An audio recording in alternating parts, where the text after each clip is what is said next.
যেসব ভাইয়েরা টিএমসি করছেন আমি তেনাদেরকে বলবো আপনারা একটু সজাগ হন, জাগুন।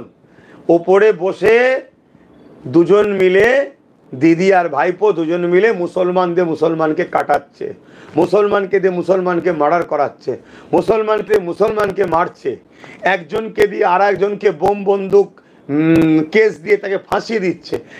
ওই ভাঙরে দেখুন না, একটা গ্রুপ ছিল তাকে কোণঠাসা করে আর একটা গ্রুপকে আনা হয়েছে, আবার একে কোণঠাসা করে আর একটা গ্রুপকে আনা হচ্ছে, এইভাবে চলছে। তবে আমি একটা কথা বলবো, ভাঙরকে বারবার বদনাম করার বা ভাঙরকে অপমান করার, ভাঙরকে শেষ করার, সে টিএমসি দলের হোক আর যে কোনো দলের হোক, ভাঙরে একটা বদনাম সবসময় লেগে থাকুক, এই চেষ্টা রাজ্য সরকার কিন্তু দীর্ঘদিন করে আসছে, আমরা দেখছি। তবে যে ঘটনা কালকে ঘটেছে এটা অত্যন্ত টিএমসির ভাইদেরই ভাবা দরকার যে আমরা কোন দল করছি, কাদের জন্য করছি।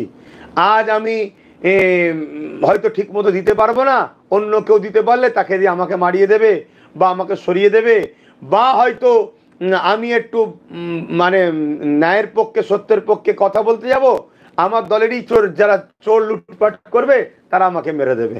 তো যাই হোক, এটা না হওয়াই উচিত। রাজনীতির নামে খুন, গুন্ডাগিরি, সন্ত্রাসী বন্ধ হওয়া দরকার।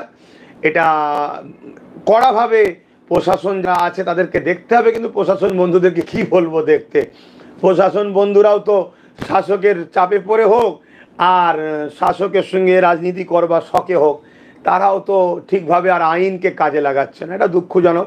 তবে যেসব প্রশাসন বন্ধুরা এখনও ভালো আছেন তেনাদের কাছে একজন নাগরিক হিসাবে আশা রাখবো, বাংলায় যে এই যে খুনোখুনির রাজনীতি চলছে এবং সে নিজেদের মধ্যে হোক আর অন্যদিকে হোক, এটা বন্ধ হওয়া দরকার, বা রেপ যে চলছে এটা বন্ধ হওয়া দরকার। এছাড়া আমি এ বিষয়ে আর কি বলতে পারি বলুন না।